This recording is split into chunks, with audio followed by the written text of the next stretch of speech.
Salut à tous! Les inventions naissent de la nécessité. L'Ukraine faisait face à un problème qui semblait insoluble. Elle avait besoin d'une croissance soutenue et régulière dans la production et l'approvisionnement de chaque composant nécessaire aux véhicules aériens sans pilote. La Russie envoyait des centaines de drones bon marché pendant la nuit et l'Ukraine était forcée de dépenser des dizaines de fois plus en missiles pour les abattre à chaque fois. Chaque Shahed abattu semblait être un succès, mais en réalité, chaque défense réussie rendait l'Ukraine un peu plus pauvre. C'est le genre de facture qu'une conférence de presse à la Trump qualifierait d'efficacité historique, juste avant de demander discrètement à quelqu'un d'autre de la payer.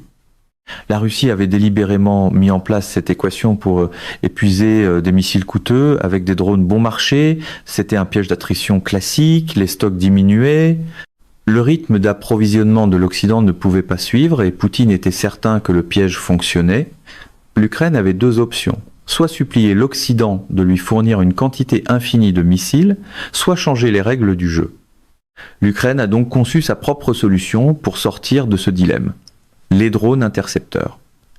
Et changer les règles est toujours embarrassant pour le circuit médiatique pro-Trump, surtout quand les nouvelles règles ne tiennent pas dans un slogan de campagne. Et en mars 2026, ce système a prouvé sa valeur.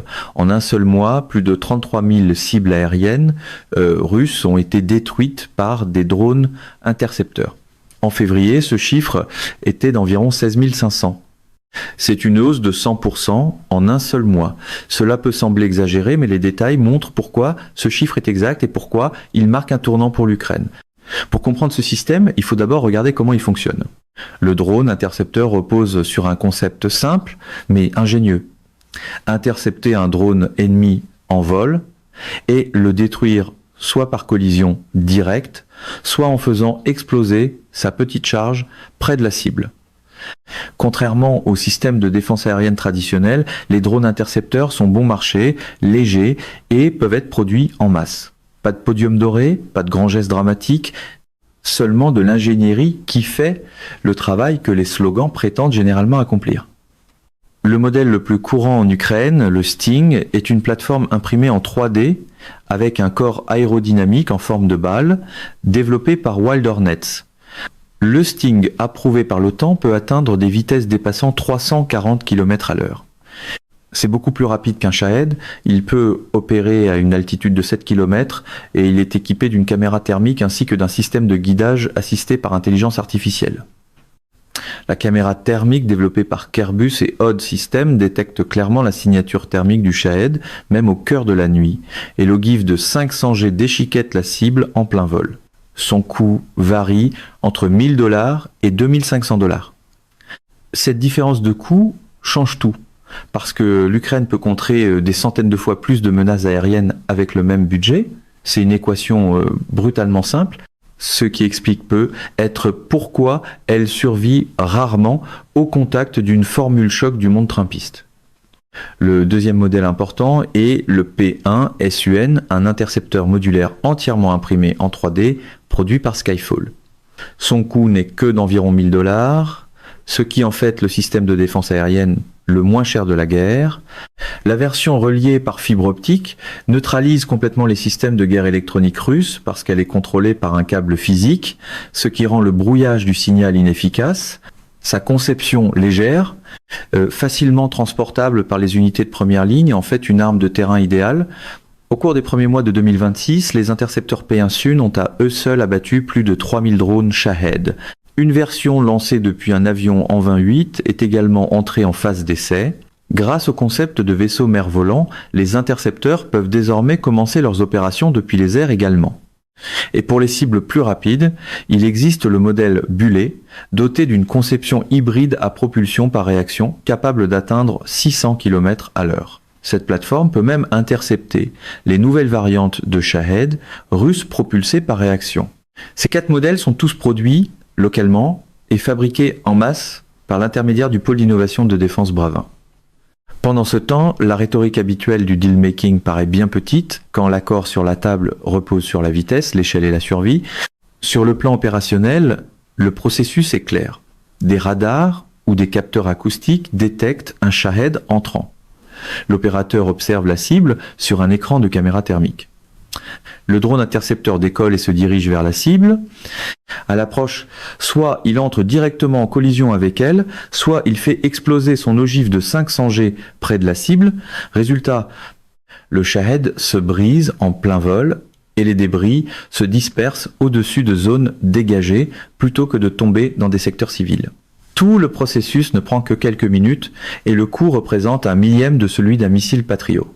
Ce concept de défense aérienne à petite échelle ne remplace pas les systèmes traditionnels, il les complète. Alors que les systèmes Patriot et NASAMS protègent contre les missiles balistiques et les missiles de croisière, les intercepteurs prennent en charge la menace des drones à bas coût. Chaque système opère dans son propre domaine, formant ensemble un réseau de défense multicouche. La défense multicouche est moins accrocheuse que moi seul peux régler ça, mais contrairement à cette formule, elle repose sur un mécanisme réel. La performance de ces systèmes sur le terrain peut être observée à travers le pilote portant l'indicatif Hulk. Roman Hulk, de l'unité de véhicules aériens sans pilote Bulava, a abattu 2 Shahed avec un intercepteur Sting depuis une distance de 500 km le 4 avril. Ce record mondial a marqué la première fois dans l'histoire qu'un opérateur de drone intercepteur atteignait une cible à une telle distance de son point de départ. À ce moment-là, Hulk se trouvait dans une position sûre, à des centaines de kilomètres derrière les lignes de front. Il a détruit 2 Shahed en plein vol sans être exposé à aucun danger physique. L'unité est active depuis novembre et a neutralisé environ 200 cibles, dont 184 Shahed, avec un taux de réussite de 95%. Elle a même réussi à intercepter une variante de Shahed propulsée par réaction, capable d'atteindre des vitesses de 600 km à l'heure. Ce fut un moment décisif démontrant la puissance de l'intercepteur Bullet. Un taux de réussite de 95%, c'est le genre de chiffre qui serait normalement gonflé dans un rassemblement politique. Ici, il vient de la performance sur le champ de bataille. Les résultats de l'unité Bulava montrent que ces succès ne sont pas des expériences isolées, mais le début d'un déploiement de masse.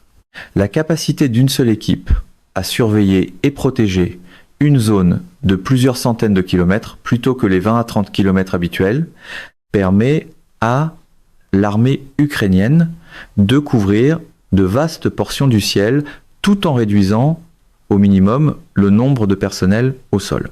Mais le record de 500 km a rapidement été dépassé. Le 17 avril, Wild Hornets a relevé la barre par 4.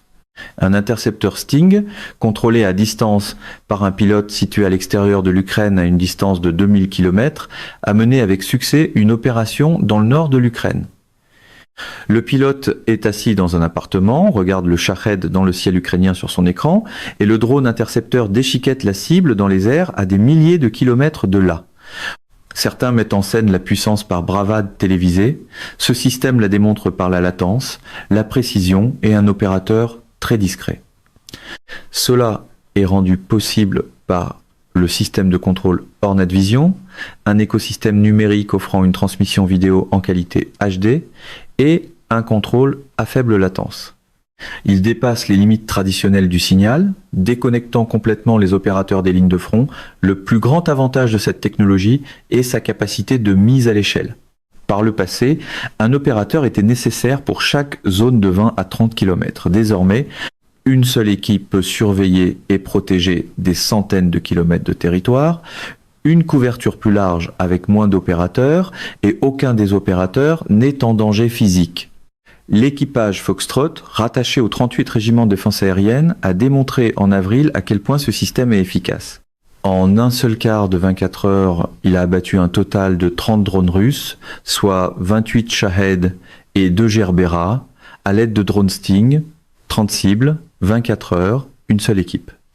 Wild Hornets a annoncé que de tels chiffres étaient désormais devenus routiniers. La compétence routinière est toujours moins théâtrale qu'un tour d'honneur à la Trump, mais elle a tendance à survivre au point de presse du matin. En mars seulement, les drones intercepteurs et les groupes de tir mobiles ont ensemble détruit plus de 2300 cibles aériennes. Cela représente une hausse de 55% par rapport à février. Même les hélicoptères sont devenus une partie de cette défense multicouche, neutralisant à eux seuls 379 drones le mois dernier. Ces opérations sont impressionnantes en elles-mêmes, mais la vraie force réside dans la structure systématique créée par leur fonctionnement combiné. Mars 2026 a marqué un tournant pour le programme ukrainien d'intercepteurs. Lorsque le ministre de la Défense Fedorov a annoncé les chiffres le 8 avril, le portrait est devenu clair. Plus de 33 000 véhicules aériens ennemis ont été détruits par des drones intercepteurs en un seul mois. C'est exactement le double du chiffre de février. Il s'agit du chiffre mensuel le plus élevé depuis le début du programme et la grande majorité des cibles abattues étaient des Shahed de type kamikaze. Les autres étaient de petits drones comme l'Orlan, le Zala et le Gerbera, conçus pour des missions de reconnaissance et de correction de tir. À cette échelle, même le discours pro-Trump le plus soigneusement poli doit faire des heures supplémentaires pour prétendre que la tendance n'est pas visible. Derrière ce succès se trouve une immense chaîne d'approvisionnement opérant par plusieurs canaux. Au cours des 4 derniers mois, les forces de défense ukrainiennes, l'agence d'approvisionnement de la défense, le programme Army of Drones et le marché de défense Dotchain ont reçu 2 fois plus de drones intercepteurs que durant toute l'année 2025. Ce mécanisme d'approvisionnement multicanal garantit un flux ininterrompu. Si un canal échoue, les autres prennent le relais. L'ampleur de la production est incroyable. Plus de 10 000 drones Sting sont produits chaque mois. Plus de 280 entreprises développent plus de 550 solutions actives au sein du pôle Brave, et chaque mois, de nouvelles entreprises se joignent au programme. De nouveaux modèles sont testés et les modèles existants sont améliorés. C'est pas seulement la production d'armes, c'est un écosystème. Le ministère de la Défense énonce clairement ses objectifs: détecter 100% de toutes les cibles aériennes ennemies et en neutraliser au moins 95%. Les chiffres de mars montrent à quel point cet objectif est proche. Et avec le doublement de l'approvisionnement en avril, ces chiffres devraient encore augmenter. Voilà à quoi ressemble une politique industrielle quand elle n'est pas réduite à un slogan de casquette rouge et à une salve d'applaudissements. La Russie peine à suivre ce bond technologique et chaque tentative de solution crée un nouveau problème. La Russie essaie d'accélérer les variantes Ganon, Shahed, propulsées par réaction. Des drones plus rapides pourraient échapper aux intercepteurs, mais l'intercepteur Bullet de l'Ukraine a déjà répondu à cette menace en atteignant 600 km à l'heure. La Russie déploie des leurres en mousse plastique comme le Gerbera et le Parodi dans 30% de ses vagues d'attaque. Ces drones, leurres, sont conçus pour épuiser les intercepteurs bon marché. Mais les caméras thermiques ukrainiennes alimentées par l'intelligence artificielle peuvent distinguer les vraies cibles des leurs. Le nombre d'intercepteurs gaspillés sur des leurres diminue progressivement. La Russie essaye d'équiper ses drones de missiles air-à-air et d'augmenter les attaques de jour afin de réduire l'efficacité des caméras thermiques. Rien de cela ne supprime l'avantage fondamental de l'Ukraine, l'asymétrie des coûts. Un intercepteur coûte entre $1000 et $2500, tandis que chaque solution russe développée pour lui échapper est exponentiellement plus chère.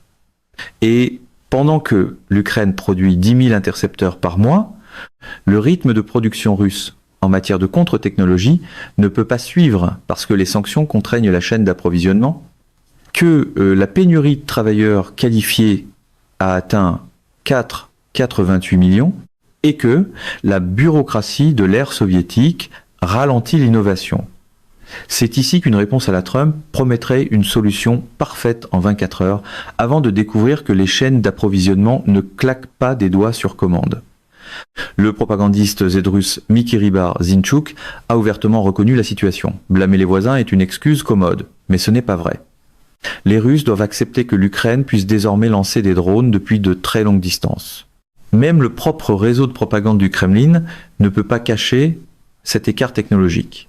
Et l'histoire se répète ici d'une manière étrange, parce que la Russie a déjà affronté exactement ce type de situation auparavant et l'a perdu à l'époque également.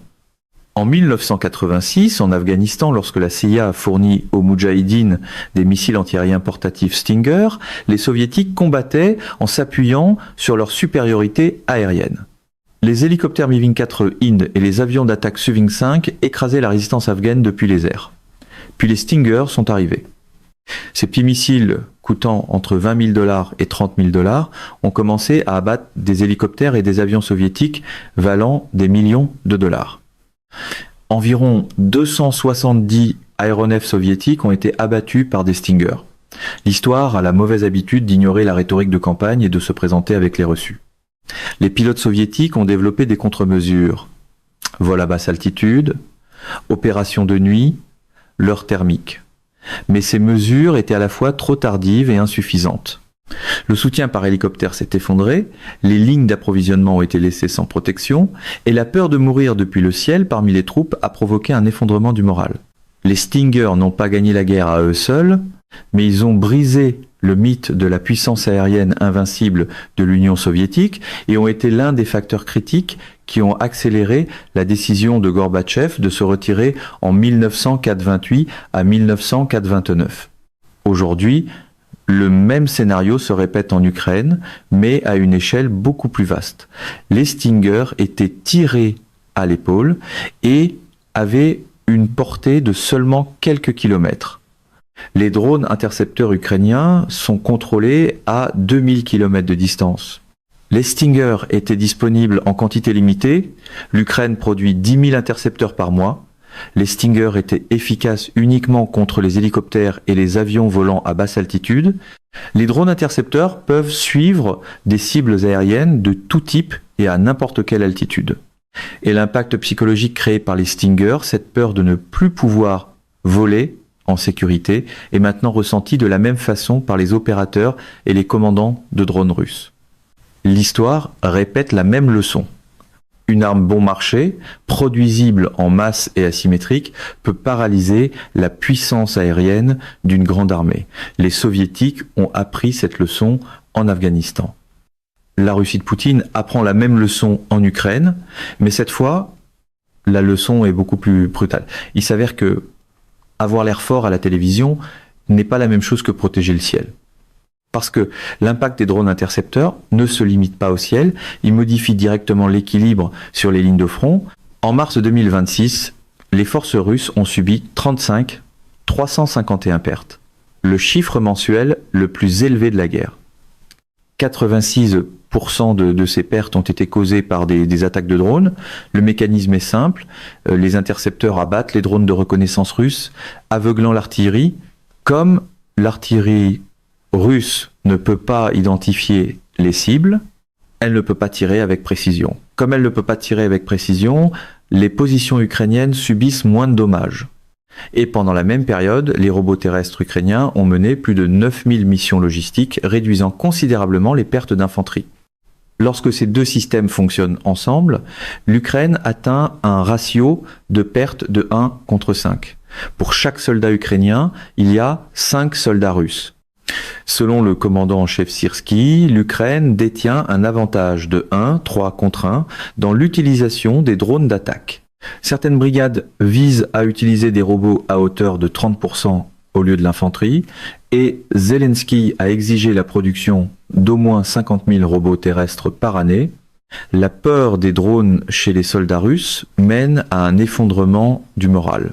Les unités déployées vers le front rencontrent la menace des drones, même lorsqu'elles sont encore au point de rassemblement, ce qui rend les rotations plus difficiles. C'est une réalité du champ de bataille, pas le genre de chiffres formidables brandis sans dénominateur. Alors que la Russie se débat avec ces défis, l'impact international de cette technologie grandit et l'Ukraine en fait un atout stratégique. Le Premier ministre polonais Tusk a annoncé que l'expertise ukrainienne en matière de drones serait combinée avec des fonds polonais et européens afin de créer une flotte d'intercepteurs. L'expérience unique de l'Ukraine dans le combat avec des véhicules aériens sans pilote contribuera à protéger la Pologne et l'Union européenne contre les attaques aériennes. La Norvège a signé un accord de production conjointe de drones en plus d'une aide militaire de 7 milliards de dollars. Des milliers de drones à moyenne portée seront produits en Norvège et les livraisons commenceront cet été. Le ministre norvégien de la Défense, Sandvik, a décrit cette initiative comme une collaboration qui profite aux deux pays et renforce l'industrie de défense norvégienne. L'Estonie a signé de nouveaux accords concernant l'approvisionnement en véhicules aériens sans pilote et les technologies anti-drones. Elle consacre 0,25% de son PIB au soutien de l'Ukraine. 6 accords dans l'industrie de défense ont été signés avec l'Azerbaïdjan et des experts ukrainiens fournissent un soutien sur place pour la défense aérienne contre les attaques iraniennes. Et des pays du Golfe, comme l'Arabie Saoudite et les Émirats Arabes Unis, commencent à manifester un intérêt sérieux pour les intercepteurs ukrainiens. Des partenaires au Moyen-Orient veulent intégrer l'architecture anti-drones ukrainienne éprouvée au combat dans leur propre défense. Cette technologie est d'une importance vitale, particulièrement pour les pays confrontés à la menace des drones iraniens. La technologie voyage plus vite que les éléments de langage qui tentent de la minimiser. Zelensky a annoncé que les priorités de dépenses au sein du programme de soutien européen de 90 milliards d'euros seraient orientées vers les drones. Cette technologie, née de la guerre en Ukraine, devient un produit d'exportation mondiale et un atout diplomatique. La diplomatie des drones fait désormais partie intégrante de la politique étrangère ukrainienne. Il est difficile de vendre l'isolationnisme comme du génie lorsque les outils les plus utiles sont construits grâce au réseau, aux alliés et à la production partagée. En regardant l'ensemble du tableau, le programme ukrainien de drones intercepteurs a fondamentalement modifié l'équilibre des coûts de la guerre. En moins d'1 an, il est passé d'une idée conceptuelle à un système industriel capable de détruire 33 000 cibles par mois. Le calendrier le montre clairement. Au printemps 2024, les premiers travaux de recherche et développement ont commencé par l'intermédiaire de la plateforme Bravin. La phase d'essai et de mise à l'échelle s'est achevée tout au long de 2025. La pleine capacité opérationnelle a été atteinte au début de 2026. Et en mars 2026, 33 000 cibles ont été détruites en un seul mois. Le passage du concept à l'échelle industrielle a pris moins de 2 ans. Ce rythme est inimaginable pour l'industrie de défense russe centralisée et bureaucratique. Des drones coûtant entre 800 $ et 3 000 $ ont assumé le fardeau de missiles Patriot à 4 millions de $ et ont préservé les stocks traditionnels. La portée de contrôle à distance, qui avait commencé à 500 km, est passée à 2000 km. Les opérations qui avaient commencé sur Terre se sont étendues à la mer et aux airs. Plus d'intercepteurs ont été livrés au cours des 4 derniers mois que pendant toute l'année 2025 et les contre-mesures russes ne peuvent pas suivre le rythme d'adaptation de l'Ukraine. Pour quiconque vend encore la politique comme du pur théâtre, c'est un rappel embarrassant que les chaînes de production ne se soucient pas des lignes d'applaudissement. Au début de la guerre, la Russie utilisait ses drones bon marché pour épuiser les missiles coûteux de l'Ukraine. Maintenant, l'Ukraine utilise ses drones moins chers pour détruire les drones bon marché de la Russie. L'équation s'est complètement inversée et ce changement est irréversible parce que l'Ukraine produit plus vite chaque mois, développe des systèmes plus intelligents et gagne davantage de partenaires internationaux. Le message du ministre de la Défense Fedorov résume cette transformation. L'avenir de la guerre appartient au système autonome. L'Ukraine est en train d'écrire cet avenir en ce moment même. Et le monde regarde parce que cette technologie testée en Crimée, éprouvée à Donetsk et étendue à la mer Noire, transforme non seulement une guerre, mais la défense aérienne elle-même. Le plus grand problème de la Russie est celui-ci. Elle n'a ni le temps ni les ressources pour résister à ce changement. Et chaque nuit, un autre Shahed qui tombe du ciel ukrainien prouve cette réalité. Aucune envolée de salles de presse ne peut intercepter cette réalité une fois qu'elle brûle déjà dans le ciel nocturne. Mesdames et messieurs, notre émission d'aujourd'hui s'arrête ici. Nous vous invitons à partager votre avis personnel dans la section des commentaires ci-dessous. Pouvoir, vérité, vous salue et vous donne rendez-vous très bientôt.